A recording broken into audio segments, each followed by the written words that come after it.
Hey guys, welcome to Drop Balls and Big Calls, a podcast where we talk through the setbacks and the individual's comeback stories. The podcast where we sit down with people who have experienced life's big hits, made bold choices, and kept on showing up anyway. Today's guest in episode 1 is someone who's very close to me, Chris Ball. He's been basically a brother to me since I was 17 years old when we met in Christchurch. I couldn't think of a better person to join me on episode 1 than Chris, or Toolie, as he's known by his close ones. He's a guy who has experienced more loss than anyone ever should in life, but he keeps showing up. He's been to hell and back, but he still finds time to be funny, kind, and just an outright awesome bloke. So I really enjoyed this chat, and I hope you do too. So, Chris Ball, here we go.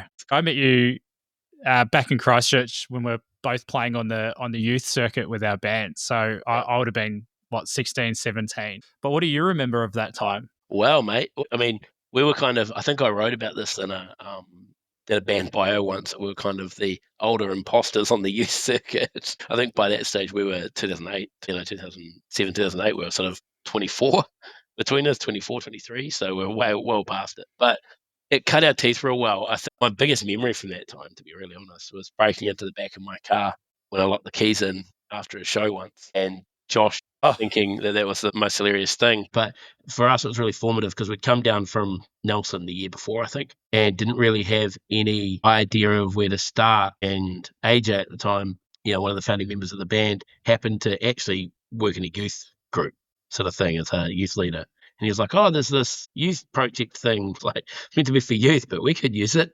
So, we sort of did. But it was really formative because it was really relaxed. It was really fun. We were kind of, from that time from the band, it sort of gave us a real formative training, but it was nice to meet people. And that was our first real meeting of anyone in Christchurch outside of ourselves. I don't mean from band, just in general, because I only moved there in late 07, but really kind of 08 by the time you went home for Christmas kind of thing and all of that. So, and it was sort of that year that we, until we got on that circuit, when we actually started meeting people outside of our group of friends that happened to live there anyway. Do you know what I mean? So It was really good. It was nice and carefree, and we're meeting, people and all of that. And then we kind of rocked up with you guys, and we thought, oh shit, we're a little bit intimidated by these 17-year-olds, to be honest. We're like, they're all better than us, but that's not hard. They still are 20 odd years later, to be honest. Most 17-year-olds, they were still really, and we kind of rocked up with you guys. And to be honest, there was something kind of about all three of you that we were like, man, way more mature than we were at 17. They're more mature than we are at 24. And just, we're sort of like, that big city type vibe. But I kind of remember that. And then I remember, I don't know, it was 08, maybe it was 08, going to Southern Amp or something like that with you as well. Yeah. And heading around to your place and jumping in the van and your mum dropping us off and heading out to that as well. And I had a couple of my mates down from Christchurch down from Nelson. And yeah, good times those days. Absolutely. I should have asked before we got into that. But how would you describe yourself to people who've never met you? Obviously, I know you, but how would you describe yourself to those that haven't met you before? Probably differently now than I did back then, a bit more, I don't really know, maybe I like to think I'm sort of kind of heart, or at least I want the best for everyone. Also, what's the word? I suppose quite a deep sort of thinker, like what I present on the outside isn't necessarily what you get, you know what I mean? So not like that's not an integrity thing. It's just I mean, in terms of you could be it's probably a fault, to be honest, of mine, but you could be like a real bully to me for years and I'll still just show up and be kind to you. Do you know what I mean? And eventually you got to cut the rope somewhere, but you don't. I'm that kind of person. But I think now as well, I'd say I can be a leader, or I am a leader a little bit, and especially in the band sense, but also with things like my rugby league, being on the directorship of that. Hopefully, how I describe myself now, basically as a dad and a family man. That's literally probably my biggest definition now. Dad and family man. Yeah. Sam said that your move to Christchurch way back then, I think in 2007 or 2008, changed everything for you, and you had a new start. You met your wife, Serena, and started carving your own life. What did that fresh start really mean for you at the time? To be honest, Jono, who was the other founding member of my band, and AJ had both gone down to Christchurch, I wanted a year previous. Jono got a job and AJ just went down for probably similar reasons that I did. And I was sort of the last off the rank, and I'd just kind of come out of a I say long-term relationship, but now, when you're kids, it's a long-term relationship of a couple of years, sort of engaged and that kind of thing.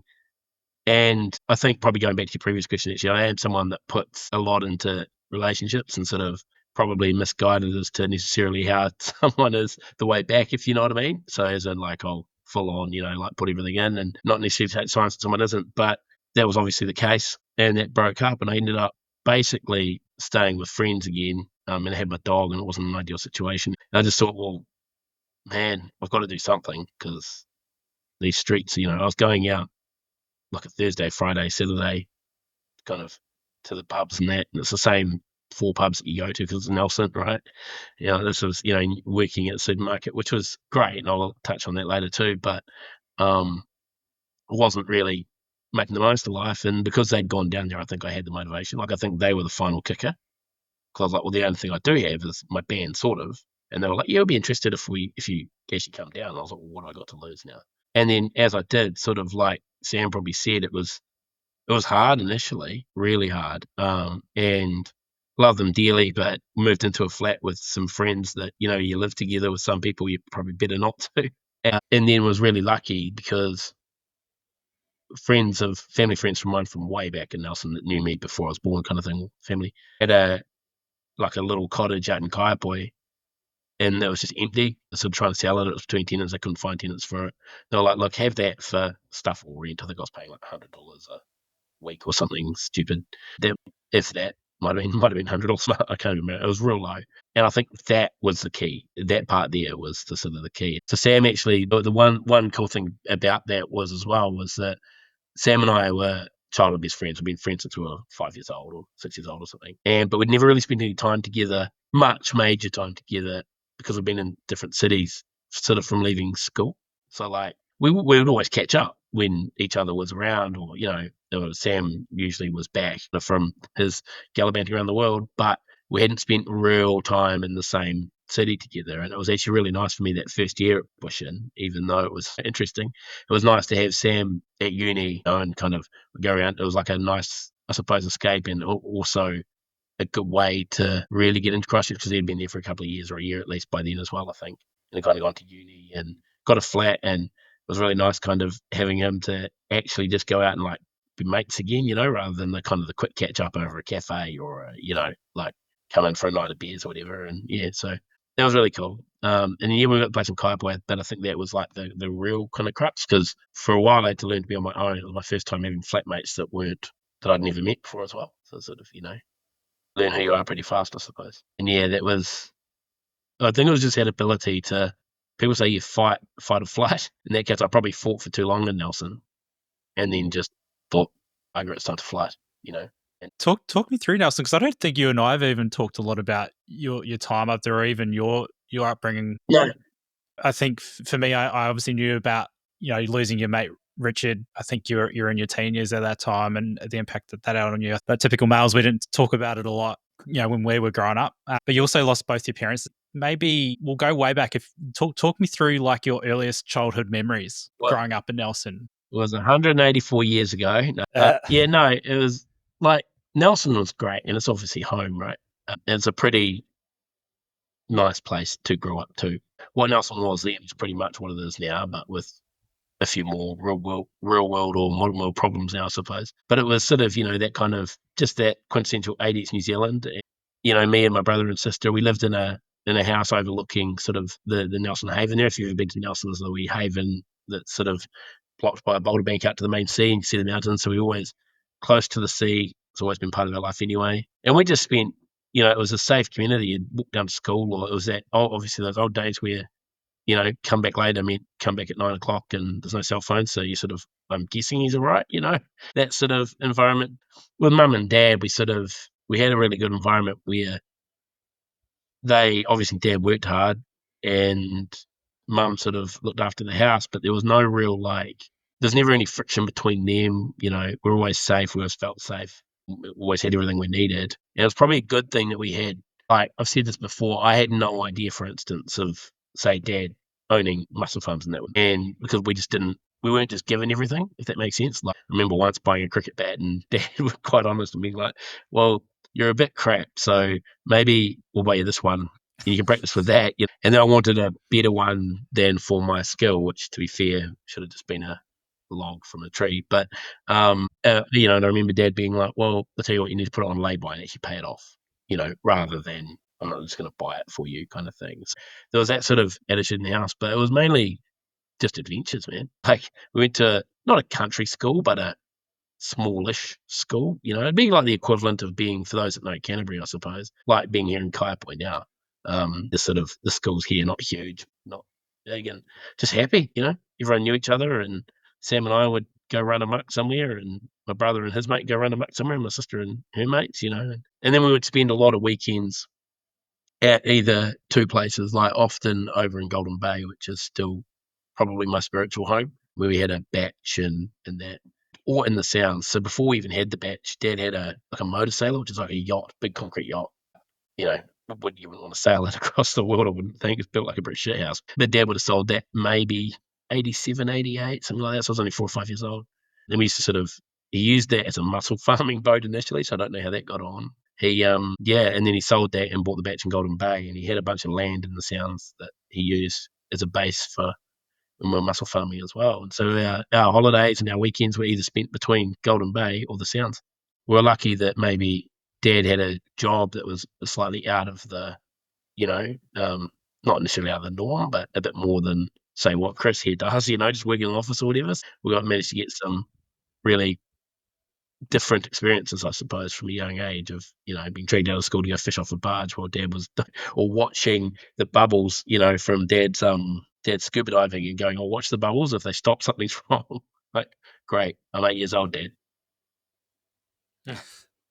But yeah, so that kind of thing, and yeah, it's pretty idyllic, really. Can't really complain. And even Mum and Dad with their sickness later were kind of not necessarily unaware, but until it got bad with Mum, really bad, was sort of unaware, right? Like, they would have known that there was something going on, I would imagine, and in a way, that's quite a good thing, because it probably limited the stress levels as much as they could be. I guess. And what about your mum? Was she sort of more of a stay-at-home mum?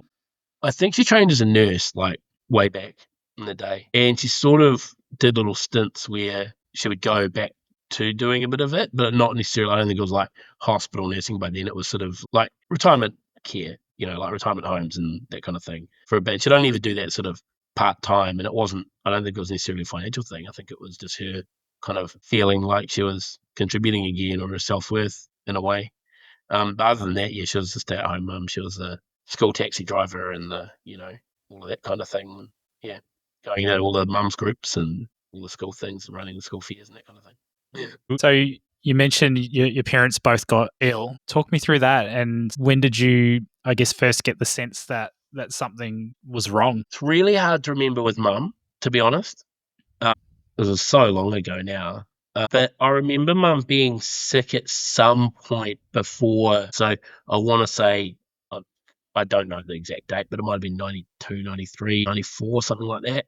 And she went down to Invercargill for some treatment or something, and then came back, and didn't really hear much of it. And then I sort of want to say mid 1996 is sort of when it started, I think, properly coming back, or at least if it hadn't gone away or whatever, it's like sort of like really kind of began to hit its gears, I suppose, and go from being something manageable to, yeah, this is a really bad situation, you know. And then quite rapidly from there, so it was sort of mid 96, by April 97, she died, so early April. So I was very fast from that point, from then. But I could be, like I said, I was old, but probably a little bit naive to oldish, but to remember, a little bit naive to what was necessarily going on. So I don't necessarily remember that part of it. I way more clearly remember Dad. About 2000s, I would have been 17 or so. That he came in and said, "Oh, look, I'm sick, and I'm not going anywhere just yet, but I might not live to see grandchildren," or something like that. Yeah, it would have been 2000, I think. And then 2002, mid 2002, he'd passed on as well.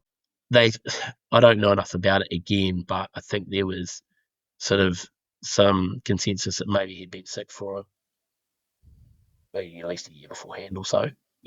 That's just sort of, he only noticed because, so Mum had cancer, which is obviously horrible. What Dad had done sort of was, especially then, rare, very nasty. Obviously, cancer is nasty too, but even more nasty. And it was motor neurone disease, and effectively it, wastes away. Simple explanations of wastes away is your muscles, right?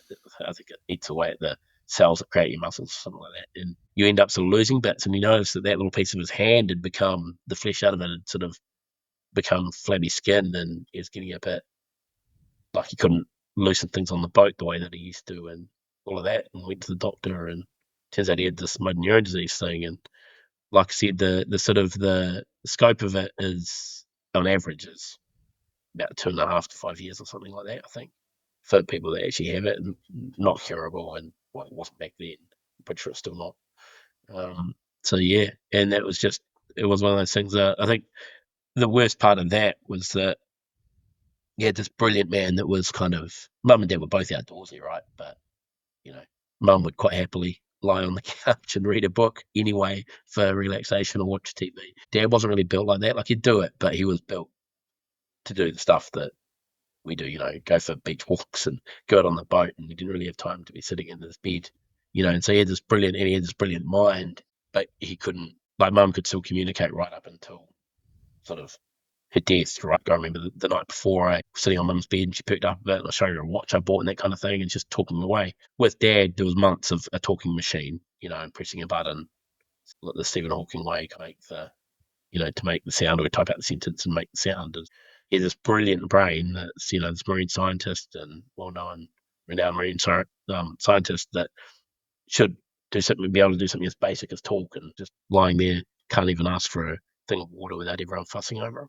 And I think, in a way, him and I probably became the closest we came then, because he told me then that I was kind of the only one that treated him like normal, even though I was rude and a bit flippant with him and stuff. But it was sort of like, that's what he liked, right? Because I was a teenager, and that's what teenagers are like. So it was that normality part. He'd be typing away on his machine or whatever, and people were doing, like, I do it now with everyone, being like, oh, I want a drink of water, try and guess what they're saying, and that.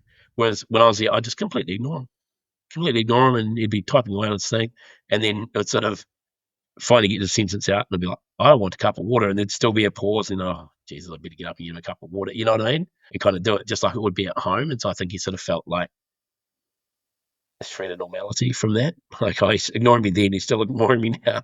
You know what I mean? So yeah, we used to sit there and watch a bit of, rugby and stuff together in that hospice. And it's probably, in a way, nicer. Like, it's why I struggle to remember mum, one, for the timeline, probably two, because of the formative time for me that it was, the trauma, but also the fact that I kind of wasn't really old enough to really spend one-on-one time with mum, like you were, but as a kid. By then I was still a teenager, but I was 18 or 19, I think it was. So just turned 19. So I was still old enough to be like, oh, how's it going? And discuss the rugby, or, like, what's going on with this or that, or, back when I was 13, it was like, well, I'm looking at my cool watch I bought, sort of thing. Yeah. So, yeah, there's about a 5-year gap in between, but probably less by the time you count the sickness part of it as well. Fuck, man. In that time from when your mum got sick through to your dad passing, how did that affect the dynamic in the household, like particularly with your siblings and that? How did it affect your dad after your mum passed? Well, it was really interesting, and I think about this more now. If you told me that at the time, I'd say I had no idea. But obviously, that was the first time, I think I wrote about this at one point, that was the first time I'd ever seen a grown man, especially a big, strong, well, I say big to me, a strong man cry outwardly. And I was like, well, what's going on here? Like, the dynamic between us didn't change, I don't think. We're still just siblings and that, and dad managed it well, and we're so thankful and lucky that we had this huge network of mum and dad had cultivated just this incredible friend group, that just basically took on where dad needed, basically, like, yeah, I'll take them for a night or two here or there, or, that kind of thing, and just dropping stuff around. And the very first days after mum died, I went to school that same week. So she died on the Sunday, and there's a bit of conjecture with me and my brother, but I think I think I went to school on the Tuesday.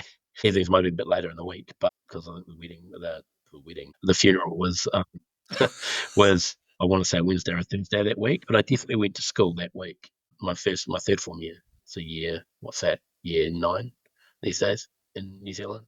Yeah, went to school that week. And then sort of, I think that might have been the way of kind of, I didn't cry at the funeral, that sort of thing, because it was that thing of like, oh, I'll be the strong one kind of thing, and I didn't really, to be honest, pay much attention to what Julia and Steve were doing. I just sort of, we're all in our own thing. I think that's the same for the others. I think they went back to school as well.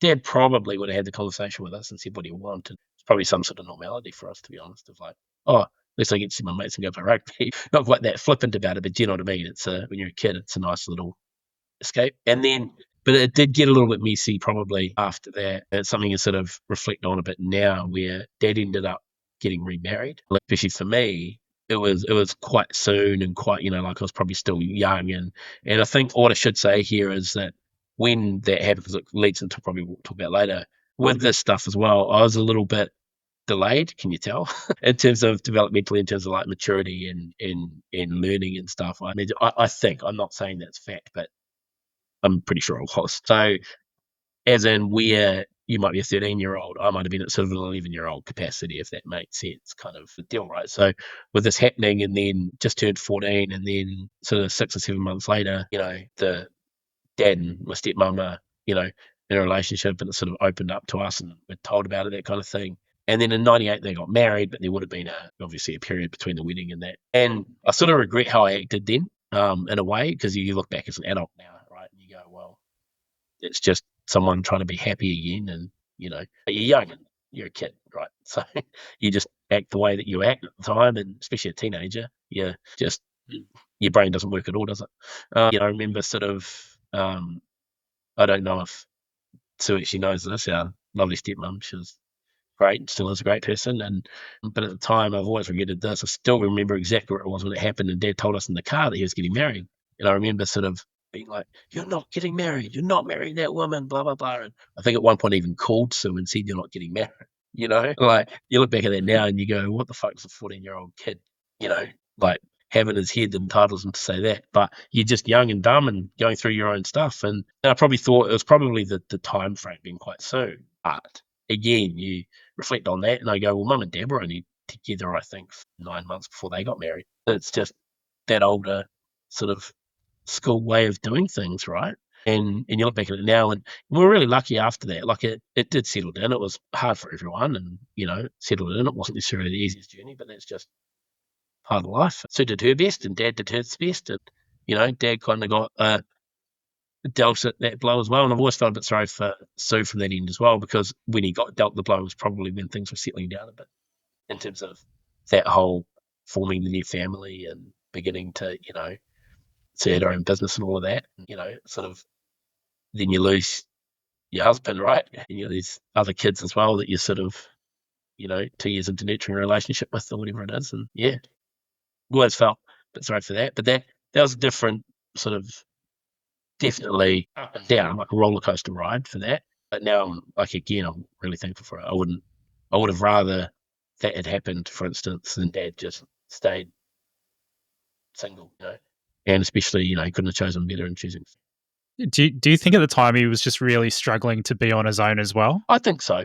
I do. Obviously I never really got to talk to him about it, because even 18, 19, you don't want to know about that kind of thing. You're sort of just interested in finding the next pub, I suppose. But I think maybe that alone himself, and maybe looking for that. Well, like, I've had a wife for 20 years and now I don't, and I've also wondered that, obviously I'm not saying in any way that it was a strategic decision. You obviously loved his wife, right? But I mean, there was probably a little bit of him going, well, shit, there's also 3 boys in the house, and I've got, this young girl. My sister would have been 11, 12 years old at that time. Really needs some, some female influence, through her teen years as well, kind of thing. And, as well as the obvious, things that go with getting married, finding someone and all of that. At that stage, Mum was 50, and so she was a little bit older than him, so he would have only been late 40s, and that's not that far away from me, and going, well, shit, we've got the next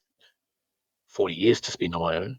Obviously, it didn't pan out that way, but who knows? I sort of was something I'd probably like to have talked to him about now, but let's talk to other people about it, I suppose. What was it like those last couple of months with him, and then following his passing? You'd obviously lost both your parents at this point. You're only 17 or 18 years old. That's a lot, man, for someone in their formative teenage years to come out of in a small place. Yeah, how do you reflect on that? What was it like for you? It is funny because I say all of that, but even in that period from 97 to 2002, whenever it was still a really happy time, right? Like there was still so much happiness, and all of a sudden we gained these step brothers and sisters as well, and there was more people to kind of, experience stuff with in that too. But even out of that, just dealing with it, we had so many friends, and we were so busy with our schooling and that. And I think I can't speak for Julia and Steve, but from my perspective, I was kind of naive to the world anyway. Like, okay, that's happened. There's probably this trauma response that I'll talk about later, where you kind of go into this functioning thing, and you're all functioning, but it's almost like blacked it out, if you know what I mean, in terms of your actual brain power, and you just kind of continue on. And then the year when Dad died was really clear. I'd actually gone down. It was my first year out of school, and I'd gone down to Greymouth on a outdoor recreation, I say, degree. Let's be honest, it was a certificate in learning how to guide a boat, basically, or mountain climb. But it was a lot of fun, and you stayed in a hostel down there, and Dad would still urge us to go, be like, like you're only in Greymouth if starts to happen then or whatever kind of thing. And I'd spent some time at school before that actually working in a supermarket, part-time job and that kind of thing. And then went to do this course, and I was living in a hostel, and it actually, this all leads to it basically, without, it's a big thing, but if you remove the dad thing out of it, it was one of the best years of my life, especially back then. Like, I your first part-time job out of school kind of thing, and then you're living with these new people in a hostel, and there's, you're doing the uni thing, but obviously in Greymouth and in a next nursing hostel. It's not quite university, but close enough, right? And you're all common people doing outdoor stuff, going out to the pub and living in a hostel and turning pranks on each other and all the stuff that you do when you're young and dumb. There was that side of it. And then I was really lucky, and I'm still really thankful to him today, that the boss of the supermarket that I sort of worked at the time was just so good about everything. And he kind of, when I came back, I probably got a call about 2 to 3 weeks before Dad got, before it actually happened, saying like, it's going to be a matter of weeks now kind of thing. And so the Polytech and that were all really good. And we're like, look, just take time. We'll try and sort it out at the end of the course. And the supermarket that I worked at, during school part-time was really good. And he was like, look, do you want a full-time job for 3 or 4 weeks or whatever it was? So just made some work for me basically and kept me busy and, give me some money while I was up there kind of thing, and really supportive. And he, that was really good. Like, that's the clearest thing I remember. And then, obviously it sort of happened and it was hard and stuff, but I suppose the difference with terminal illness is it's coming, right? As opposed to, so it's a very different feeling. In some ways it can be a strain, but it also gives you a bit of time to accept it, rather than someone's just written the car off and you're talking to them 5 minutes ago. Do you know what I mean? It's a very different sort of vibe. And so by then it's obviously sad, but there's a bit of relief going on in that. But what really, I still remember this really clearly, and it was probably the first time I shed a tear in my eye, was when we were at the funeral a few days later with Dad, and 4 or 5 or 6 people from my course who I'd only met, this was in May, sort of mid to late May, and I only met them in March or whatever it was, all came, didn't know Dad, didn't know anyone from Burra Soap, made the trip from and they're all from around the country, made the trip from Greymouth up to Nelson and went to the funeral. And you're like, and then the weeks afterwards, I was sort of fiercely protective of me, and it felt really like you belonged, I suppose. Like, while this thing had happened, good thing out of it was that it brought, everyone really tight within our course, I suppose. The nature of the course that we were doing, you were tight anyway, because then literally, without exaggeration, your life could depend on them if you were, like, you were learning the skills, but as you got more and more complicated, you were still paddling a grade 4 rapid or something, here and there. And if you got it wrong, then, it could. It's a bit of a far stretch, but, you were earning trust in those kind of exercises like they do with out and round and that kind of thing, right? And so you're a close group anyway, and then having them there was pretty incredible. And I think that worked as almost a distraction in a way, being away, because for that year and having that to go back to, kind of being like, wow, sort of all over now. And remember my friend Will came up as well, and he drove back down. I think he drove back down with me, back down to the hostel, and so it wasn't like I had this big 4-hour sob festive, and that was a time you alluded to earlier where you just didn't talk about stuff. Sobfest was a sobfest, and you're like, you don't talk about that. It's tough enough. But that distraction, like I said, I still stand by it. Both 97 as well was, except for that, a really good year. Except for that, I think that's quite a big except for, but it is what it is. Yeah. Do you feel like you've done that a lot over the years? Just sort of swept it. Like my observation of you is you tend to laugh a lot of things off, right? Is that sort of how you kept dealing with it over the years? I think I did to a point until it started kind of accumulating, right? Like mum and dad, and it kind of is what it is. Like there was nothing I could do, and you at this stage, I was still quite like, I guess, bitter about it. But I think, like I said, you got that thing of having the months and the years beforehand of going like, this is going to happen. You kind of you almost begin to almost by the time you've gotten there, you've grieved, right? If once it gets in a way, and you've kind of gone, okay, now it's time to sort of. It sounds cold. I don't mean it this way at all, but it's sort of like time to move on. Yeah. Like not move on, but move on with your life. Remember, there's actually an incident later on with my friend AJ, and when the band was still in Nelson later on, he asked me to be there at the hospice the night that his dad was passing away. I remember when it happened being accidentally really cold about it. Just being like, oh, well, we just needed to make sure, it's just happened, blah, blah, blah. And my first response was, oh, we just need to record the time of death. Rather than like, oh my God, I'm so sorry, mate. Let's go have a beer, have a hug, whatever. It was like, oh, or have we recorded the time of death? Like, it was just that responsive. And I think, to be honest, the band is probably what helped me pull all that apart, into then not sweeping it under the rug. And the stuff that happened slightly later, because I don't think there was depression as such. It was just stuff that happened. And like I said, that trauma response kicked in. It was almost like not a reality, if you know what I mean, in your head, like it was, but it wasn't. And then you kind of just keep on keeping on. But then as it accumulated, like I said, and these other things started happening, that's when it eventually everyone's got a breaking strain. Well, what did that look like? It probably had manifested quicker anyway, like I said. So in that, when I got back from that year in Greymouth, this is where it sort of probably started going a bit, not awry, but I just wasn't doing much. So I went back to that supermarket I talked about, started working full time there. I was really thankful that I did because, like I said, Mark still to this day is like a huge mentor, almost huge. I don't think people realise the influence he had, and the help that he kind of gave me. It was just working there full time, and then looked at sort of starting a teaching degree, but didn't really take it seriously and kind of wanted to go and make friends in that.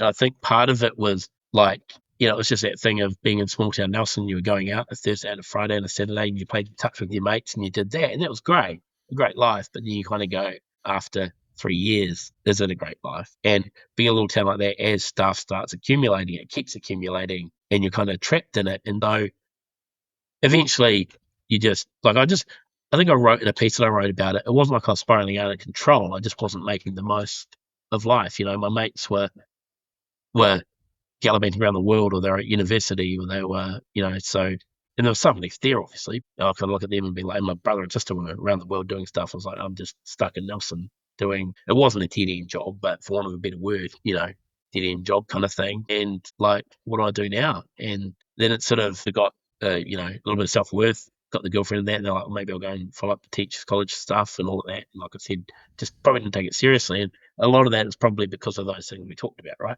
Like, just being like, there's probably a response in hindsight to what happened, instead of spiraling out of control and drinking and going angry, I just didn't concentrate on stuff, and it was like, I'll make more friends and add more people to my life rather than actually take administrative stuff or stuff I need to do or I should do seriously. Like I'd study, but not really, No. You've mentioned music a few times now, like as being like a key outlet for you in that time. When did music start showing up for you? I'd actually started at my last year of high school, to be honest, but I was not seriously. Like I was a rugby and rugby league kid.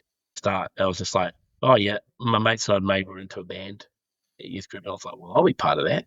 So I was, and they didn't really know what we were doing, but then I just kind of kept at it. Like it was something that AJ was into, and I think what it did do is that we spent, what I probably didn't neglect to say back then was that we spent a lot of time, AJ and I, for instance, between that period that I'd come home from Greymouth, sort of the cool thing, wasn't cool at all. The thing to do amongst my mates was to like write lyrics and stuff, right? And that whole emo period. And we used to just drive around, and we played this game where we had a coin, and it was heads or tails flip. flip the coin, and we'd just take, like, heads was right and left was left, heads, tails was left or whatever. And AJ would just flip the coin, and we'd go whichever way it was. But while we were at it, we'd come up with like one-liners, and then they became like lyrics for songs and that. And we were like, we should sort of do something with this. And AJ had been playing in a youth group band for a bit, so he had, I think, I don't know what his musical story was, but he knew how to play bass, or he'd learned bass something. So he'd been playing in a band, and we were like, well, we should put a band together. And I didn't even know how to play guitar, but you know, who needs guitar? Who needs lessons? Who needs to know stuff?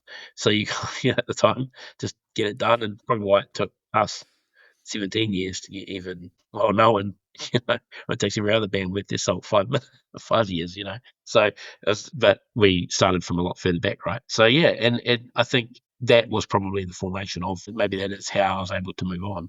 Well, outwardly move on, like by writing these down. And in a way, I'd written this, I alluded to it again in that piece I wrote a few years back. I had this notebook that I'd written. It's quite a grim notebook, actually, not in terms of I hate myself and want to die, but just full of lyrics that are, why do you hate me? Why has God done this? It's on me, I'm an omen and all this stuff. And that's where it all started. And then, yeah, it just sort of, just nothing better to do, basically. Bored and into it. And then it became an outlet, I think, is the point. It started as a fun thing to distract it, and then it became an outlet for everything that sort of followed with that. Yeah. It was mentioned from someone close to you that people perhaps didn't show up in the way that they should have back then. And has that had an impact on, like, perhaps how you trust people now, how you react to certain situations? Yes and no. I think, like, I do take rejection pretty hard, I guess. And back then especially, right? Because it was like another thing that was like, but at the same time, I had so many people, other people showing up for me that kind of cancelled it out.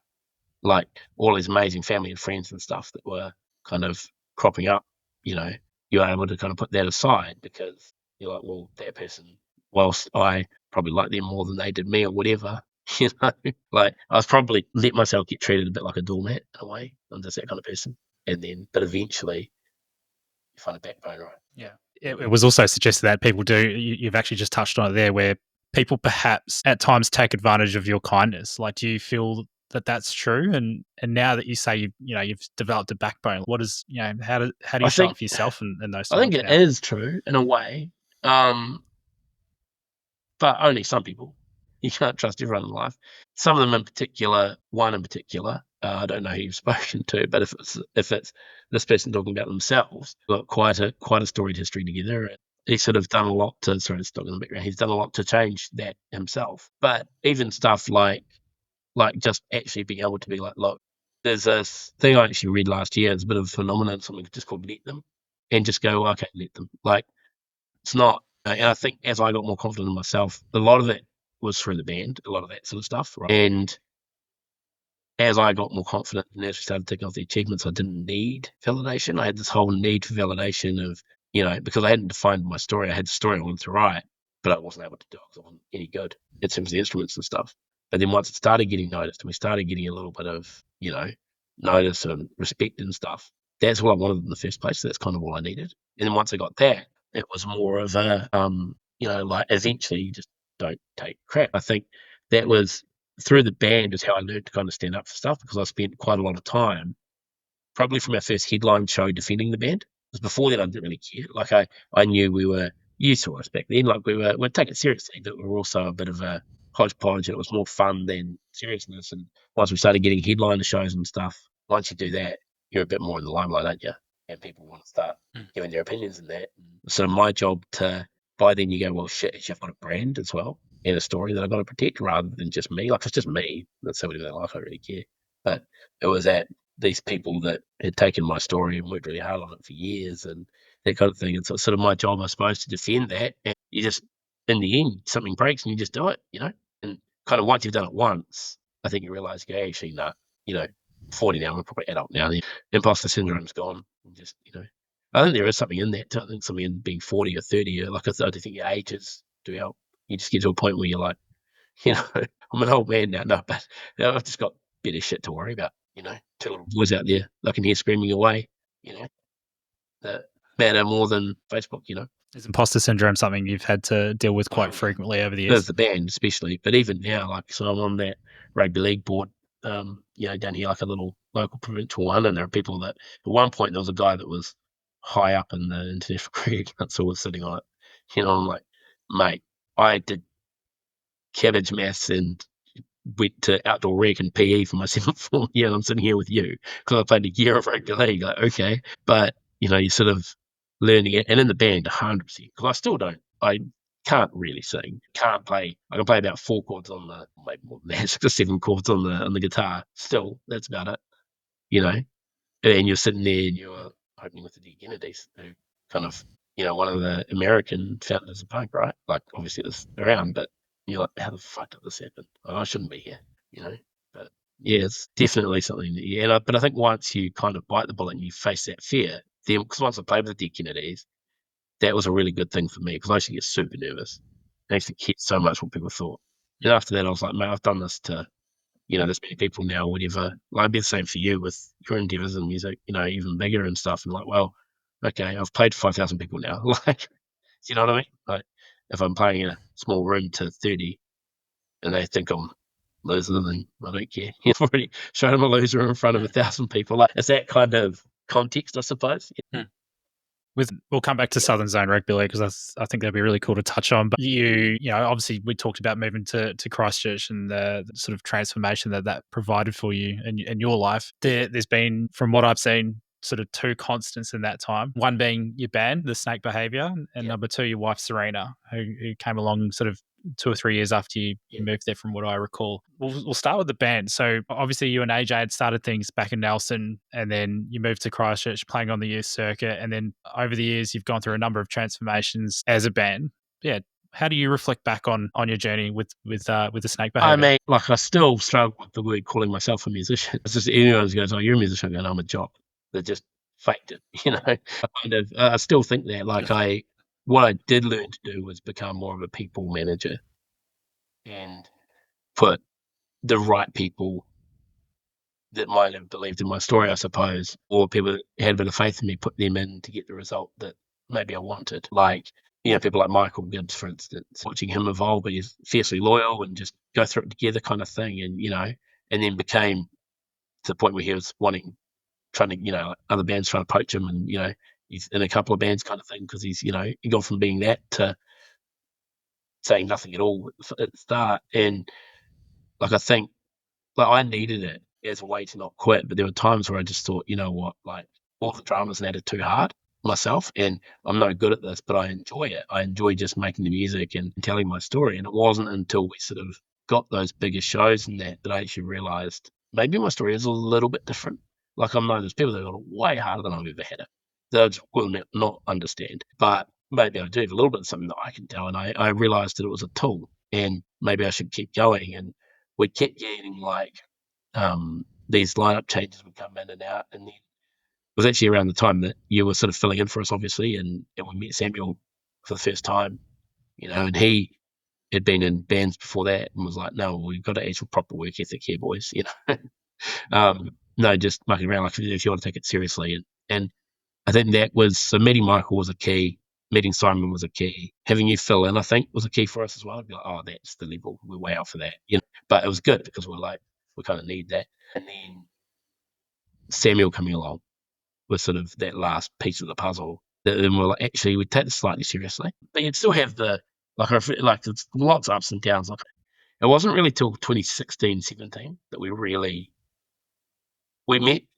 Throughout probably 2015 and 16, we met a lot of good people in the scene, and we just think by not going away, by stickability, it kind of just got accepted finally. Like, saying, they're still here. Just, it can't be, I'm just joining them. So we're kind of like on bills and that. And then late 2016 and that, we sort of started making more and more friends. There's a couple of single release shows that were set up for us. In 2017, we met what is now Emeka, but they were full of them back then. And that probably ended up being the catalyst that took us to that next level again, because one of the guys from that had done touring and he'd done, in that scene, he knew how it worked. He chucked us on a couple of little shows, and then we repaid the favour and then became good friends. And the next year, we're playing back to back. That was a big thing for us, back to back nights. And then it's sort of high from there, but I do reflect on it on a people way, sort of sadly in a way, You do see the best and the worst of everyone, right? Myself included. Yeah, because there's a lot of ego involved, and there's a lot of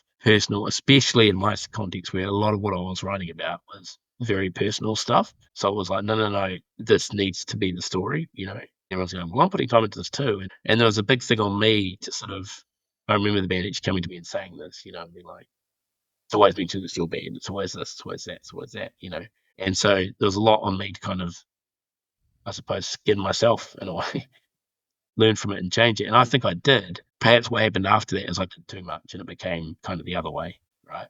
Like just with like it would sort of be like, like I kind of gave over everything, but then the imbalance would come somewhere else in the band. But that's so that's so really, to be honest, reflecting on it so far, is like I was so consumed by keeping it going and not quitting, and I had a chip on my shoulder. And as soon as that chip on the shoulder left, it just became so much more fun.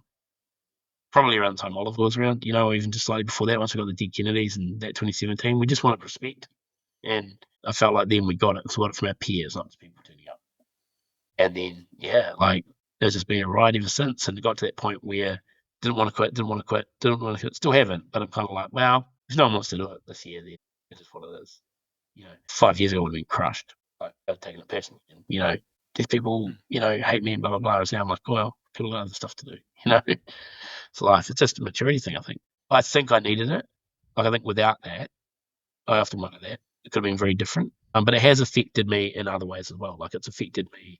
I was very outdoorsy, and now I'm, wider than I am tall, because I don't see the two as conducive really. Like, you're staying up late playing gigs till 2 in the morning kind of thing. It's then hard to get up at 5 in the morning and go for a run, or go like, I'm going for tramping up Mount Grey today or whatever. It just doesn't happen. So. Yeah. So there's obviously the teaching side, and for what it's worth, I think you'd be great as a teacher. You're great with kids, but the second thing, obviously, is you're still passionate about muscle farming as well. Like I see your posts on LinkedIn about that, and obviously your dad was a muscle farmer, and obviously there's the sporting side where you're on the board for Southern Zone Rugby League. Do you ever envisage a version of your life going down one of those tracks? Yeah, this is the thing. I just kind of come into this stuff too late. I'm like the person that has a good idea about 20 years too late, if you know what I mean.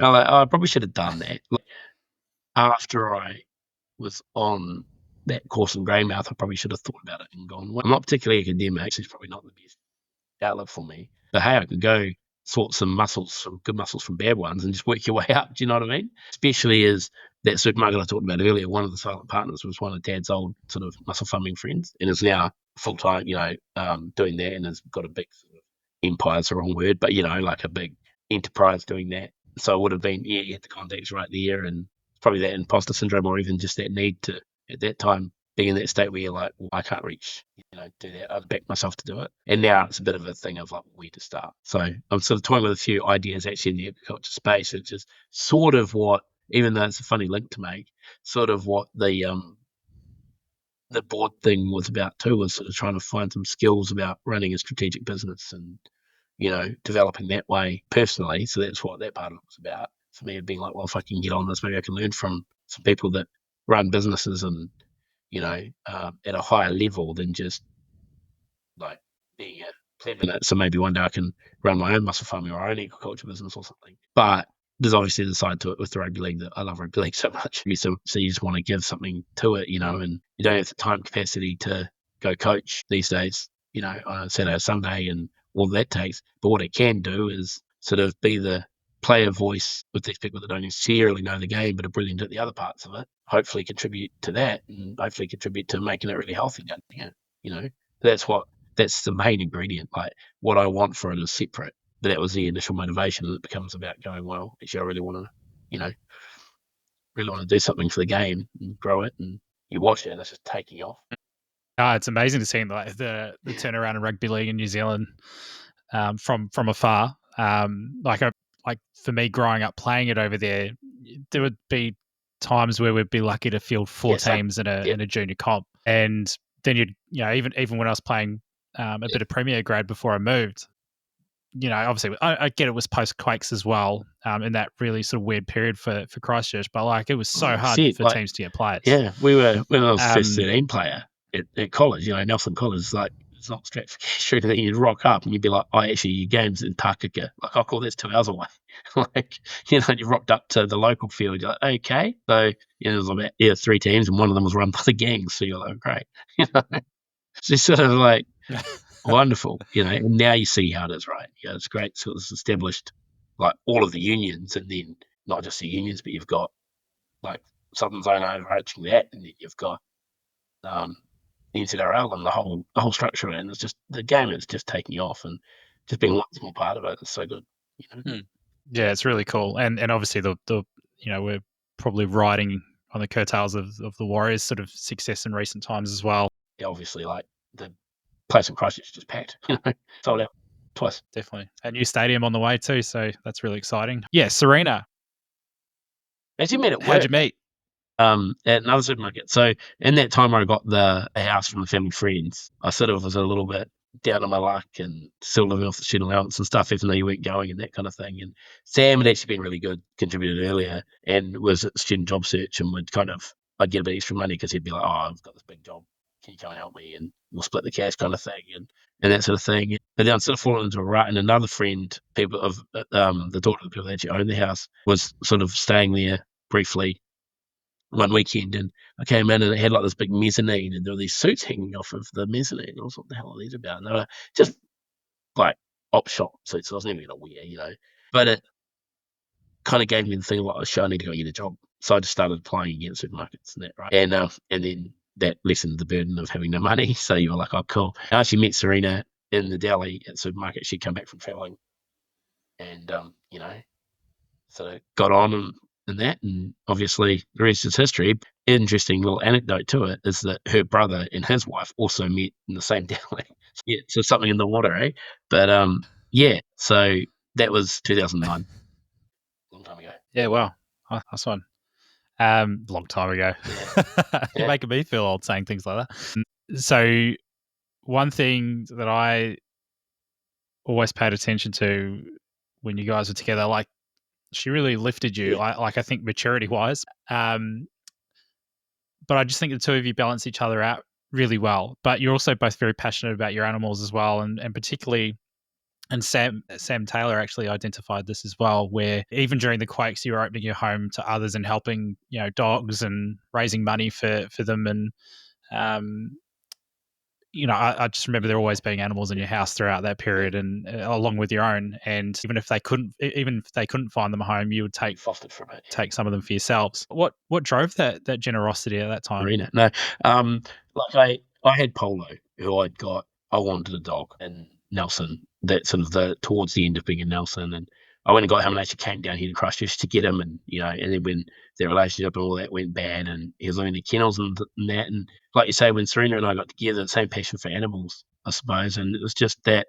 I don't know how it happened, but Serena saw it. Serena's the same. She's like even more so. She's like the go-getter part of it, like the actual doer part. I'm like that'd be nice to do. I should do that, but not actually do it, where she's like, I'll just send them a message, and kind of one thing led to another, and before we know it, we've got that going on, and, but I think it's just, maybe it's from what you go through as well, that you learn that everyone and everything has a place and a meaning, and there's no need to be, like, even if you're a hunter, for instance, if you're hunting animals and you hunt for meat, that's fine, but there's no need to be cruel to it while you're hunting for it. That sort of, I suppose, philosophy. Do you know what I mean? Like, just because it's an animal, it doesn't mean it's less important. And there's just dogs in that needed a home, and we're like, well, someone's got to do it. It was because we saw a picture of this little puppy, and I think we'd done like a little bit of fostering, and like I said, Serena had figured out like with someone and seen it, and was like, yeah, I'll give it a go. And we'd done one puppy at that stage, I think, or two maybe. And then we saw this, we'd sort of given up on it a bit, and I saw this dog and this little puppy in its last day at the pound. And I said to Serena, I'm just going to go and pick it up. Whether they give it to me or not, I'm just going to go and, we'll find a home for it ourselves. I'm not having it dead because it got abandoned for no reason. Just sort of went and picked it up, and then at the same time, it turns out that another one of the organisations had seen it and done the same thing. And then so Serena was like, I think we met into it or whatever, and Serena got in touch with them, and they got in touch with us, and then so we did a bit of work for them for a while as well. At the same time, we had Pepper, who was a story in herself. But Yeah, and I think she taught us a lot. She was kind of the catalyst, not the catalyst for it, but kind of the enabler in that, like, she was so placid and so gentle that you felt comfortable having other dogs in the house without it causing any issues, So it sort of made whereas before that with Polo and that, it was kind of like he was a little bit aggro. It was kind of like, well, it's not a good time, and yeah, yeah. So it's just, I think, like you say, it's just Serena's like got the passion for the animals as well, and actually will do this stuff. Yeah. When did you start talking about kids? Probably quite late on because we were like probably initially quite early on, but then money and stuff was a issue, and then we wanted to build, and we were like, well, better build a bigger house, and then probably more seriously, sort of only just before COVID, really, like 2018, 2019 kind of thing. And voila, what do you know? One of them turned up. Yeah, just Just arrived on arrived, the opened the doorstep. door one day, and there it was. Better take him in as well. But it changes it, doesn't it? Like completely. You know that now, being a parent yourself. And it's your first one, especially, is the one that changes everything, isn't it? Like you go from being, because all of a sudden it's not about you, like everyone says, like it's about, oh, actually, there's this other little dude, and kind of he needs help, and he needs, and then it's also not about you, but it's also not about, like, especially from the man's perspective, like it's not even about you in terms of a little bit, but in terms of actually nurturing the baby, like all of a sudden it's not just the baby you're looking after, but it's such a hard road for the mum that you've got to be like making sure that you're on top of that as well. And plenty of times that you drop the ball on that, right? Like, but then plenty of times that you just do what you got to do. Yeah. And I think people always say it's a complete cliche that you don't really know what love is until you have your own kid. And then you're like I think Dave Grohl said it best, like, holy shit, I would like just die for this thing over it. You know what I mean? Like I was a Ryan Reynolds, I'd use my wife's human shield to protect this, you know. That's what he says. You're kind of like, oh yeah, okay, like it's that sort of thing. I'm like, holy crap, yeah. It just changes you completely, right? Like, and it gives you, for me, it probably gave me that meaning back. Like I wanted to build a family from a really young age because of that, and I think that might have been a way to be like, well, it broke, so let's build it again. So instead of, yes, it, various things didn't transpire that way, and now it did, and it's kind of like that is now your legacy. But then with that also comes like, holy shit, I better do a good job, and I don't want to screw them up. And you can screw them up by being too involved and too nice as well, right? Like the one thing it has done is it did probably bring up a bunch of those feelings again around mortality and dad and stuff, being like, well, shit, dad died at 53 and mum died at 50. I think when I had three, I had Oliver, I was 37. Yeah, and that kid could be 13 without me. I don't want that to happen again, And you sort of, and I look at it now and I go, every birthday, like, how's he 5? This visual was coming out to be 5, and there's this visual thing of like, man, time is going so fast. Where you go, oh, time goes fast, but you just keep going, and now you got this visual thing that was this big, and now it's eating all these wheat bits and driving its mum nuts. So you're kind of like, wow, time does fly.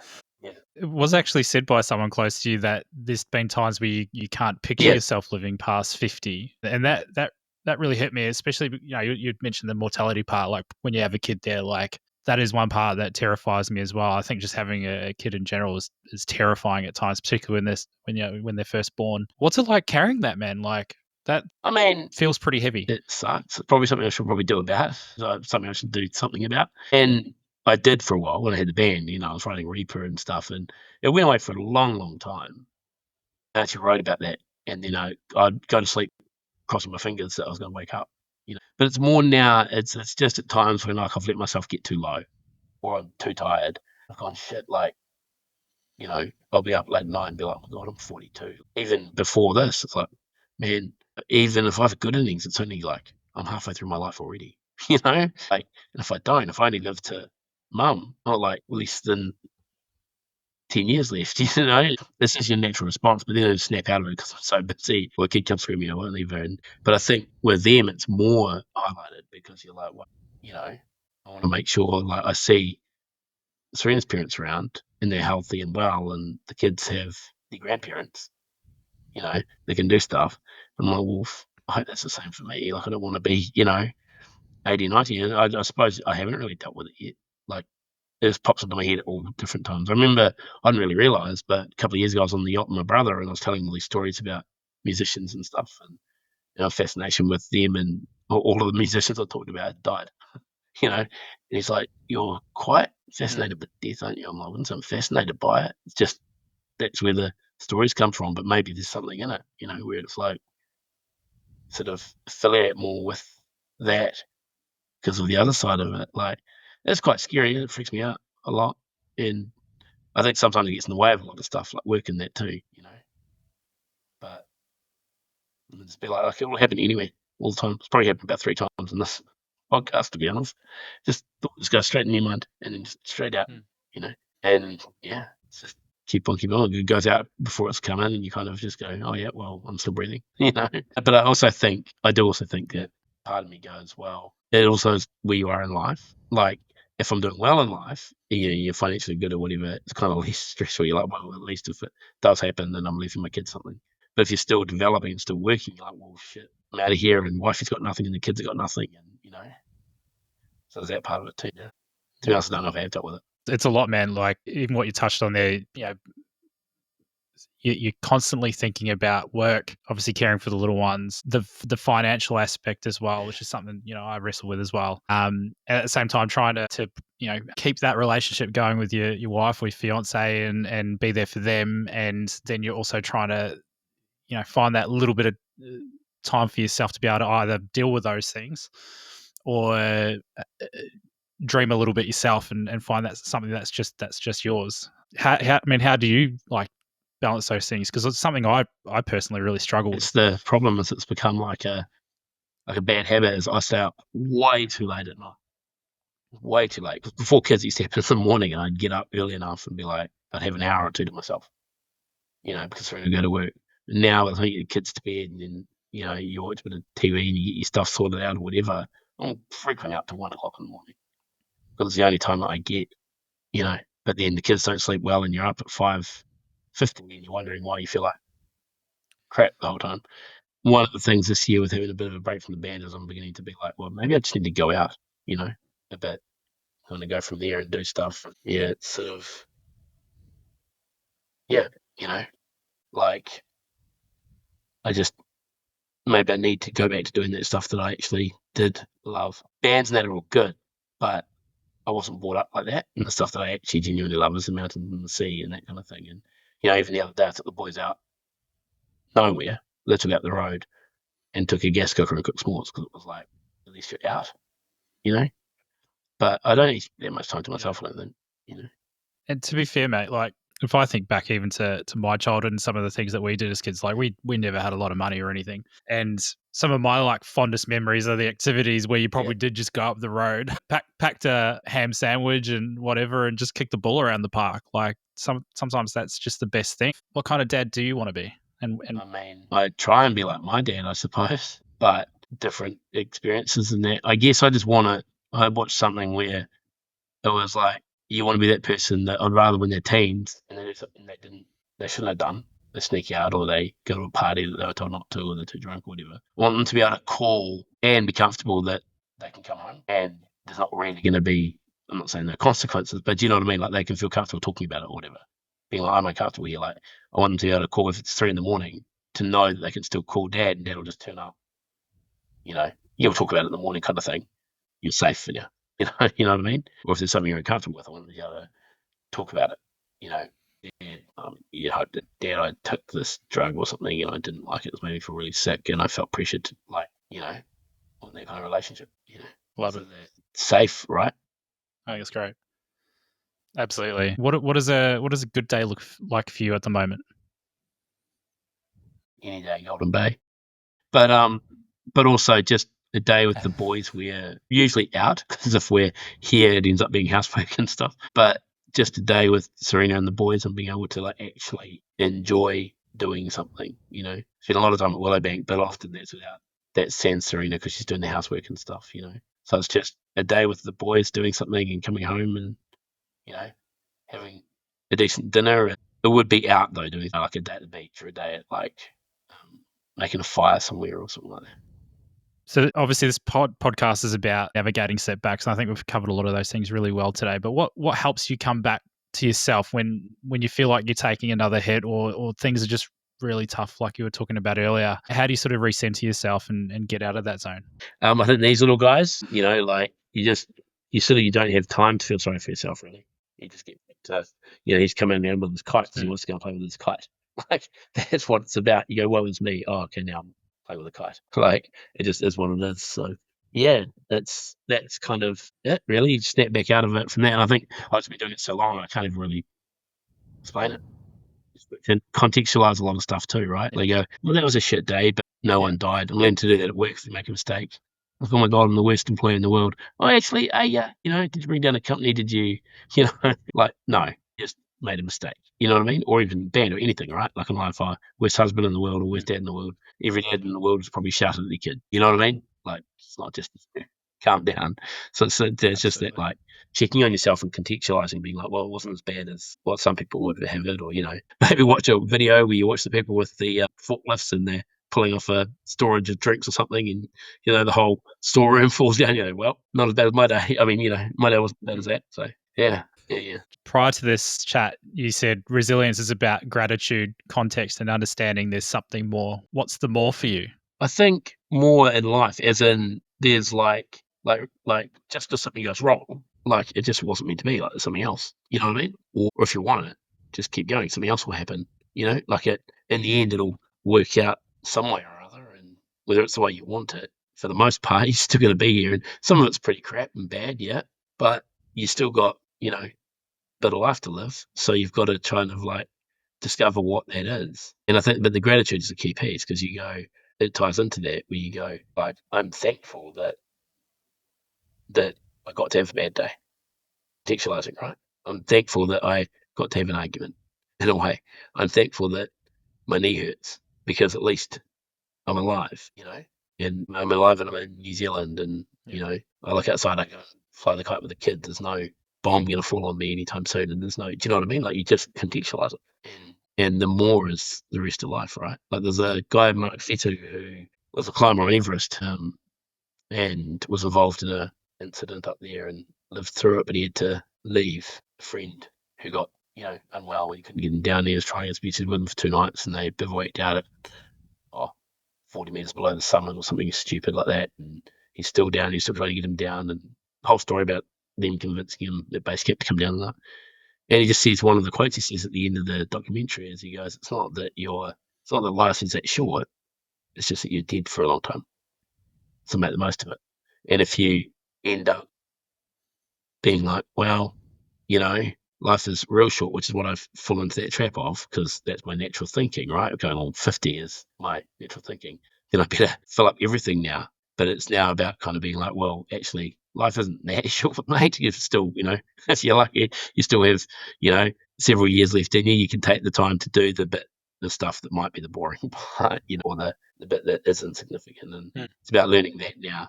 But that quote for me is like, there is something more, right? Like, it is long life. It's just, you did even longer. So make sure that the more is it, make sure you live it and experience everything, because there's always so much more you can experience. So, yeah. If someone is listening to this episode when it comes out, and there's someone that's stuck in grief or stuck in loss, or just having a really difficult time being, or holding all the responsibilities that they are, whatever they may be, what would you want to tell them? You're okay. You're alive. You're allowed to feel like that. It's shit, and there's no sugarcoating it. You just gotta let it be shit, and you're allowed to have that breakdown, and you're allowed to, excuse me, and you're allowed to, you're allowed to say that it's shit, and you're allowed to say that it's unfair. And whether it's the fact that someone's died, or this is the I always struggle with. People come to me and go, I don't want to tell you my issues because they seem so inconsequential. I go, well, shit, mate, I'm not like plenty of people have had worse than me. More people die, other people die, different periods. Like, you don't know anyone's story. Come to me if you're sad about the fact that you didn't get the job that you were, relying on because you got some financial issue or something that was going to be your way out, and you're feeling desperate about it. Go to someone about it. It doesn't matter. Like, that's your issue, and that's the issue that needs to be solved at the time. And the whole, problem halved is a problem solved is a problem halved. Like, just speak up about it. It's not something we do, and hopefully, it's becoming now, thankfully, something we do. as in this podcast, right? But also, society's turning that way, where it wasn't it, and it made it a lot harder. And so you just say it, do it. No one's going to hate you for it. In fact, probably the opposite. And actually, someone's going to go, "Oh my god, I thought I was the only one feeling that way." You know what, mate? That's the one thing. Like, I'm feeling more and more because, it's amazing how many people are going through the same things that you are, and I think the more you don't bring those things up, and not like I become very insular when I'm, I guess at my wit's end or at my worst anxious self. But you sort of tend to make that sort of inner dialogue and that story worse than it actually is. Whereas if you just put it out there, whether it's like yourself with Serena or me with Katie, or if you're talking to any of your mates, like, it's just better to say what's it. going to happen? Get it out there. The people that don't like you are still going to not like you. Or they might help, and the people that do like you, what are they going to do? They like you already. So, if they don't, they're not worth really holding on to, are they? So I suppose that's it. And Exactly. the other thing I would say is that find something that's meaningful for you. Like, again, there's another, I'm a big philosopher, I suppose, do the quotes.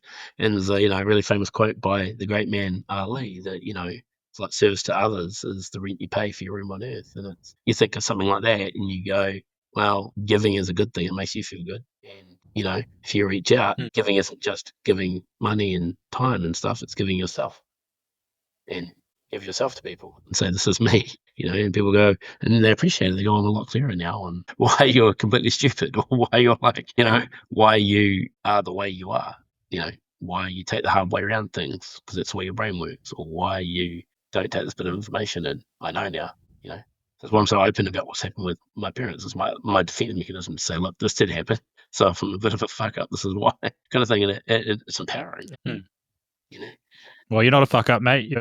You're a wonderful human being, and I've always thought that. And obviously, we've been friends for a long time now, and I've certainly appreciated everything you've done for me, and I'm glad I got to learn more about your